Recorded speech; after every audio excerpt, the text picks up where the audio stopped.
Okay guys, nandito naman po ako sa pangatlong parsela na aking ibablog ngayong araw.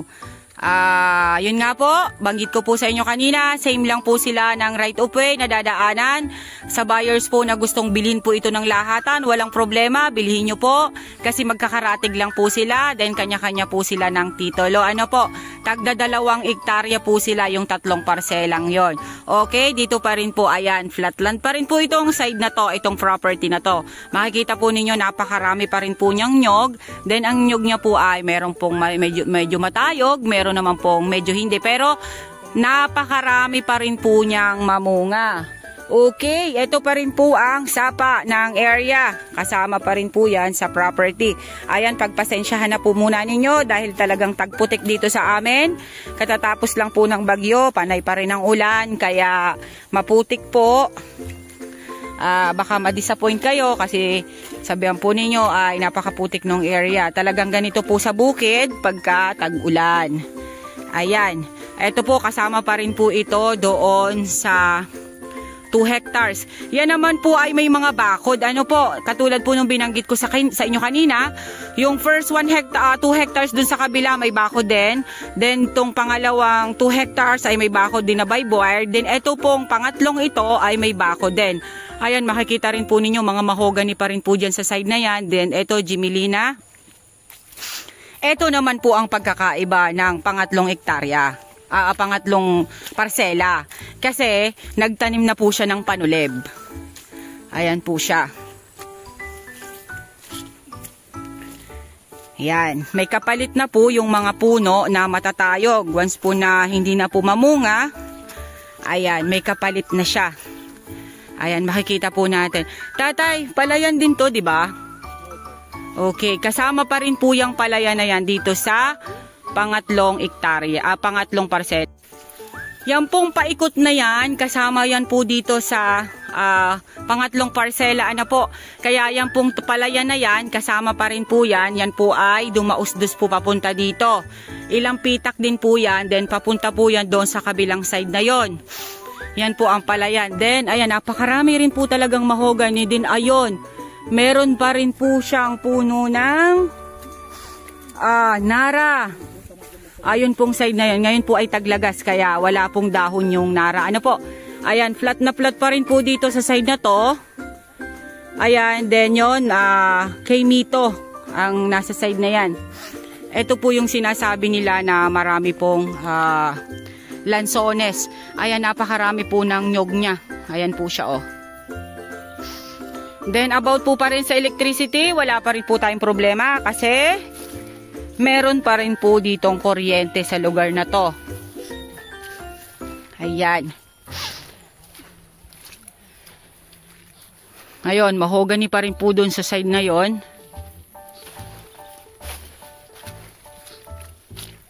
Doon tayo sa rambutanan tayo, tsaka lansunisan. Ito na, sige. Ito po yung nyugan niya. Napakarami po rin po niyang mamunga kahit yung iba po ay matatayog. Ano po? Kaya po ganyan ang nyug dito kasi maganda po yung source ng tubig niya. Meron po kasing mga nyuga na wala po siyang source of water. Kaya maliliit po yung kanyang mga puno. Then mahina po silang mamunga. Ito po ay sagana po sila sa tubig dito sa area. Iyan. Sapa pa rin po ang source of water nitong area na to. Ayan, napakarami pa rin pong nyug, oh.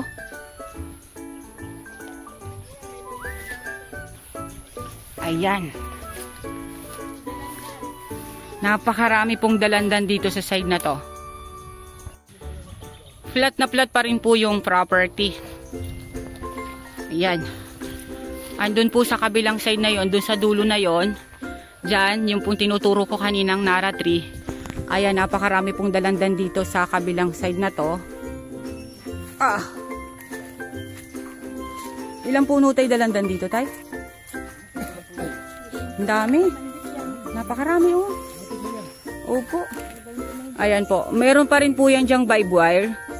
Nakapaikot pa rin po dyan ang vibe wire. Kaya lahat po yan ay may mga bakod na.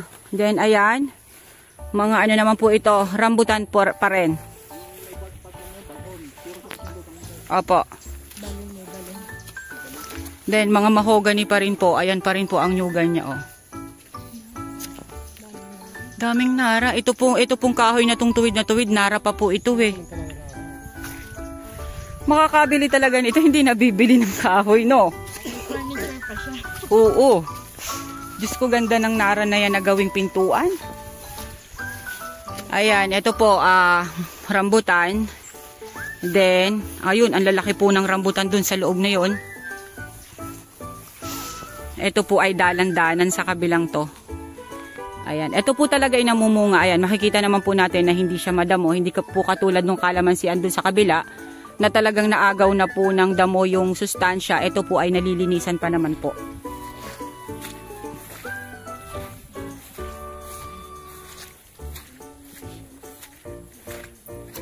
Plat na plat pa rin, tatay, no?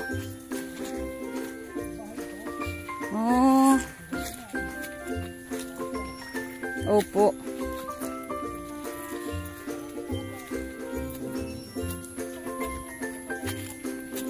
Trenta puno na daranghita. Oo, dami. Ayan po, rambutan po ito. Napakarami po niyang puno ng rambutan dito sa side na to. Asan tayo mga lansones? Okay, tara po dun sa may mga lansones. Ayan po, rambutanan pa rin po itong side na to. Napakalalaki na po ng puno ng lanson, ng rambutan. Sayang naman, naputol. O yun po, nasapak po siya ng bagyo. Nung pong nagdaang bagyo, ayan, napakarami po ng rambutan niya dito, oh. Malalaking puno po talaga. Pag ito po namunga, Diyos ko, napakarami pong pangbenta. Ayan, dito po sa side na to, ito yung mga dalan-danan. Din dun po ay rambutanan pa rin po yung side na yon.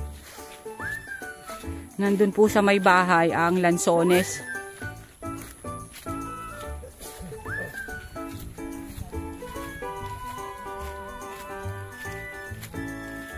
Ayan, may mga panulib na po dito sa side na to. May mga kaunting saging. Then may jimilina.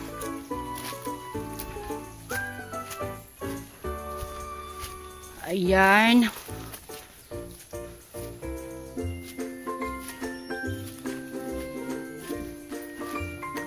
Ayun, may kakao po doon. May mga kakao po doon sa side na yon. Sayang po yung ano, yung rambutan. Okay. Ang lalaki ng puno ng lansones. Ayan po, ito po rambutanan pa rin. Then, ayan po ang lansones. Ayan po siya, oh. Bali po siya, 1, 2, 3, 4, 5 puno na malalaki. 6. Ayun pa po sa dulo. Sa dulong yon. Napakarami pong puno ng lansones.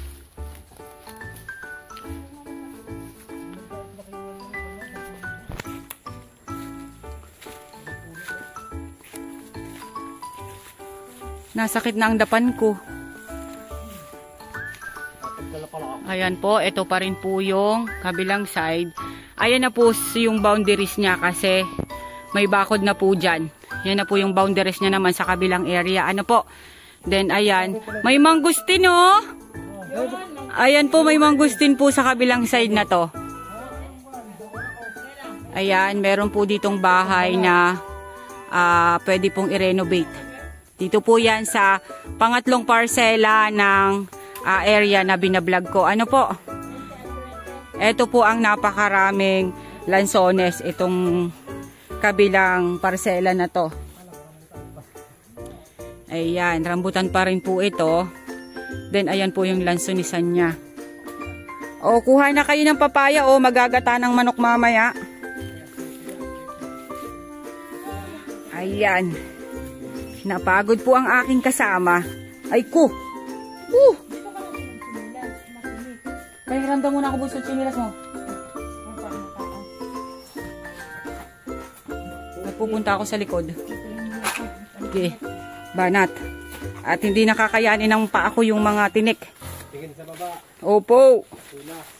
Ayan po. Napakarami pa rin po ditong fruit bearing sa likod na to. Ayan, napakarami pa rin pong rambutan at